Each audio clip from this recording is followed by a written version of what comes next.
নমস্কার বন্ধুরা, মনীষা রান্নাঘরে সবাইকে স্বাগত। প্রতিদিনের মতো চলে এলাম আবারও একটা টিফিন রেসিপি নিয়ে।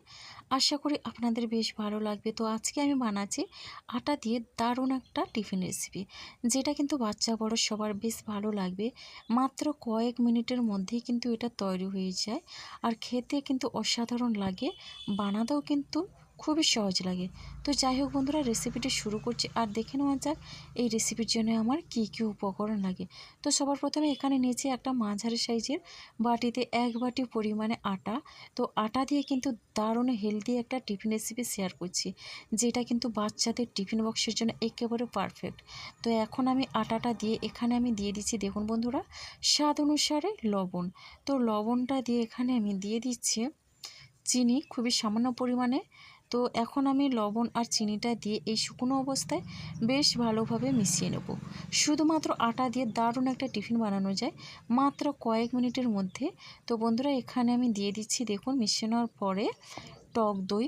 তো এখানে আমি এই রকম বাটির, মানে যেই বাটিতে আমি আটা দিয়েছিলাম সেই বাটিতে 1 বাটির থেকে একটু কম দিয়ে দিলাম টক দই।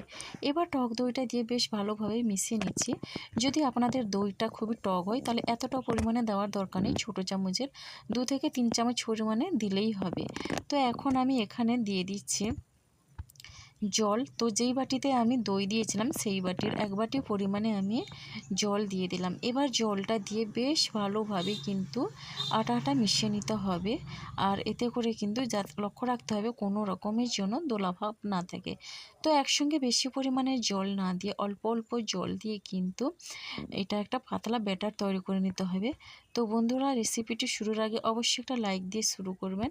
তো দেখুন বন্ধুরা, এখন কিন্তু এখানে আবারও দিয়ে দিলাম জল খুবই অল্প পরিমাণে। তো আমি জলের পরিমাণটা সঠিক বলবো না, একটা পাতলা ব্যাটার হওয়া অবধি জলটা দিয়ে বেশ ভালোভাবে মিশিয়ে নিতে হবে।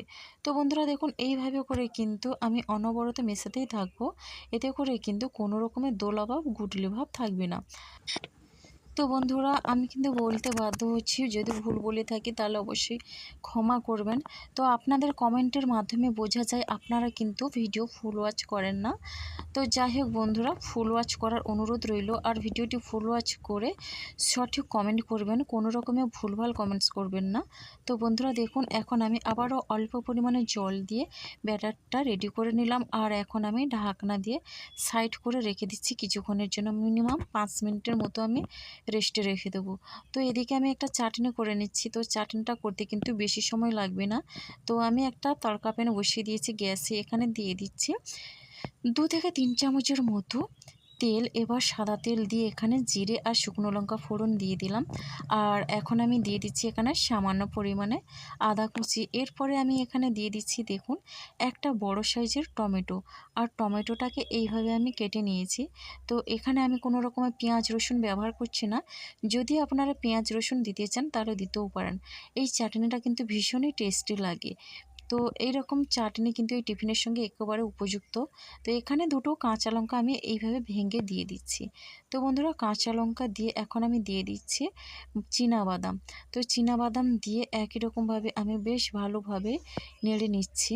তো এটা একটু হালকা ভেজে নেব, এটা কিন্তু বেশি ভাজার কোনো প্রয়োজন নেই। তো বন্ধুরা, আপনারা চাইলে কিন্তু এখানে পেঁয়াজ রসুনও দিতে পারেন। তো দেখুন, এখন কিন্তু আমি এইভাবে নেড়ে চেড়ে 2 থেকে 3 মিনিটের মতো আমি ভেজে নেব, তাহলে কিন্তু চাটনিটা আমার একেবারে রেডি হয়ে যাবে। দেখুন বন্ধুরা, এটা কিন্তু আমার হয়ে গেছে। এখন আমি নামিয়ে ঠান্ডা করে নিয়ে এরপরে একটা মিক্সিং জারের মধ্যে দিয়ে দিচ্ছি, এটার একটা পেস্ট করে নেব। তো বন্ধুরা, এই চাটনিটা কিন্তু ইডলি, ধোসা, এমনকি যে কোনো টিফিনের সঙ্গে দারুণ লাগে।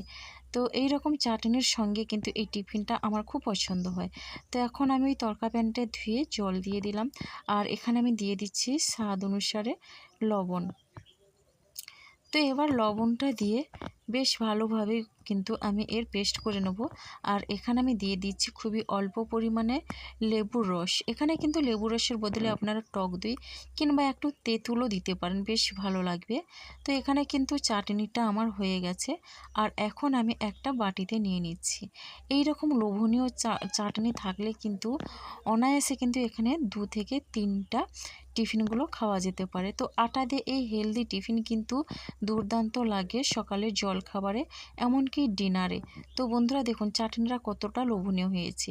এদিকে আমি দেখে নিচ্ছি আগের থেকে যে আমি আটার ব্যাটারটা তৈরি করে রেখেছিলাম। ব্যাটারটা কিন্তু আমি আবারও ঢাকনা খুলে বেশ ভালোভাবে মিশিয়ে নিয়ে এখানে নিয়েছি আমি ইনো। তো বন্ধুরা যখনই আমি টিফিনটা বানাবো তার আগেই দিয়ে দিলাম ইনো। তো পুরো প্যাকেটটাই আমি এখানে দিয়ে দিচ্ছি। আপনারা চাইলে বেকিং পাউডার কিংবা বেকিং সোডাও দিতে পারেন, বেশ ভালো লাগবে এই টিফিনটা। তো বন্ধুরা দেখুন ইনোটা দিয়ে এখন আমি এখানে বেশ ভালোভাবে মিশিয়ে নেব। তার আগে অ্যাক্টিভ করার জন্য দিয়ে দিচ্ছি অল্প পরিমাণের জল। এবার জলটা দিয়ে ইনোটাকে মিশিয়ে নিচ্ছি। ইনোটা দিলে কিন্তু টিফিনটা কিন্তু অনেকটা ফুলকো হয় আর অনেকটা জালিদার হয়। আর ইনো দেওয়ার পর যখন মেশাচ্ছি দেখি বুঝতে পারছেন এটা কিন্তু অনেকটা হালকা ফাঁপা হয়ে গেছে আর পরিমাণে কিন্তু অনেকটা বেড়ে গেছে। তো যাই হোক এইভাবে মিশিয়ে নিলাম। আর যখনই টিফিনটা তৈরি করতে হবে তার আগে কিন্তু ইনোটা দিতে হবে, আগের থেকে ইনো দিলে কিন্তু হবে না। তো বন্ধুরা দেখুন একেবারে রেডি হয়ে গেছে এই ব্যাটারটা। তো ইনোর সঙ্গে মিশিয়ে নেওয়ার পরে এবারে আমি চলে যাচ্ছি এই টিফিনগুলো বানানোর জন্যে। তো প্রথমে দেখুন গ্যাসে একটা তাওয়া বসিয়ে দিয়েছি আর আমি তাওয়াটা গরম করে নিয়ে এখানে আমি 1 চামচ পরিমাণে তেল প্রথমে ব্রাশ করে নিচ্ছি। তো বন্ধুরা অল্প তেলেই কিন্তু এই টিফিনটা হয়ে যায়। তো দেখুন এখন আমি 1 হাতা পরিমাণে এখানে ব্যাটারটা দিয়ে দিলাম। আর ব্যাটারটা দিয়ে এরপরে আমি হাতার পেছনটা দিয়ে এইভাবে হালকা করে একটু ঘুরিয়ে নিচ্ছি। দেখুন বন্ধুরা আমি রুটির শেপে এই টিফিনটা তৈরি করে নেব।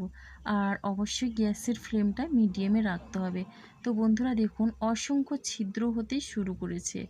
আর এই অসংখ্য ছিদ্রযুক্ত টিফিনটা কিন্তু দারুণ লাগে। তো আটা রুটি যেভাবে আমরা বানাই সেইভাবে কিন্তু গোল করে নিয়েছে। তো বন্ধুরা দেখুন এখন কিন্তু ছিদ্রটা হয়ে যাওয়ার পরে উপর থেকে কিন্তু শুকনো হয়ে গেছে। আর এটা কিন্তু উল্টানোর কোনো প্রয়োজন নেই। তো উপর থেকে শুকনো হয়ে গেলেই কিন্তু তুলে নিতে হবে। তো একই রকমভাবে আপনাদের বোঝানোর জন্যে আবারও একটা আমি তৈরি করে দেখিয়ে দিচ্ছি। তো 1 হাতা পরিমাণে ব্যাটার দিয়ে হাতার পেছনটা দিয়ে এইভাবে ঘুরিয়ে গোল করে নিতে হবে। তো আমি কিন্তু একটু বড় সাইজের করছি, আপনারা চাইলে একটু ছোট করেও বানিয়ে নিতে পারেন। তো দেখুন বন্ধুরা এখন কিন্তু এটা উপর থেকে আমি শুকনো হয়ে গেছে আর আমি এটা তুলে নিচ্ছি। এটা কিন্তু বানাতে খুবই সহজ লাগে আর খেতে কিন্তু অসাধারণ লাগে। বাচ্চাদের টিফিন বক্সে এমনকি অফিসের লাঞ্চ বক্সে আটার তৈরি এই হেলদি টিফিনটা কিন্তু আপনারা দিতে পারেন। বাচ্চা বড় সবাই কিন্তু খুবই তৃপ্তি করে খাবে। আর রুটি পরোটা যখন ভালো লাগে না এই টিফিনটা একবার হলেও বানিয়ে নিতে পারেন। তো আটার এই টিফিনটা ভীষণই সুস্বাদু লাগে। তো বন্ধুরা দেখুন যে একবার খাবে এটা বারবার কিন্তু এই টিফিনটাই খেতে চাইবে। অল্প সময়ের মধ্যেই কিন্তু এটা হয়ে যায়। তো বন্ধুরা দেখুন এগুলো কিন্তু আমার রেডি হয়ে গেল। তো আর এই টিফিনগুলো কিন্তু অসম্ভব লোভনীয় হয়েছে। তো এখন আমি এই চাটনির সঙ্গে পরিবেশন করছি আর দেখে বুঝতে পারছেন টিফিনগুলো কিন্তু অসম্ভব সুন্দর জালিদার আর নরম তুলতুলে। এটা কিন্তু একটা খেলে বারবার খেতে চাইবেন আবার ওই টিফিনগুলো। তো বন্ধুরা এটা একবার হলেও ট্রাই করবেন আর কেমন লাগলো কমেন্ট করতে ভুলবেন না। ভালো লাগলে লাইক শেয়ার কমেন্ট এবং সাবস্ক্রাইব করে আমার পাশে থাকবেন। নতুন বন্ধুরা এখনও যারা আমার চ্যানেলটি সাবস্ক্রাইব করেনি প্লিজ সাবস্ক্রাইব করে পাশে থাকা বেল আইকনটি প্রেস করে নোটিফিকেশান অল করে দেবেন, তাহলে কিন্তু আপনারা আমার নোটিফিকেশান পেয়ে যাবেন। তো বন্ধুরা দেখুন এখন কিন্তু এই টিফিনটা এই চাটনির সঙ্গে দুর্দান্ত লাগছে খেতে। আর আপনাদের কেমন লাগলো অবশ্যই মিষ্টি কমেন্ট করবেন। আজকের রেসিপিটা এই পর্যন্ত, আগামীকাল আসবে আবারও একটা রেসিপি নিয়ে। আপনাদের অসংখ্য ধন্যবাদ।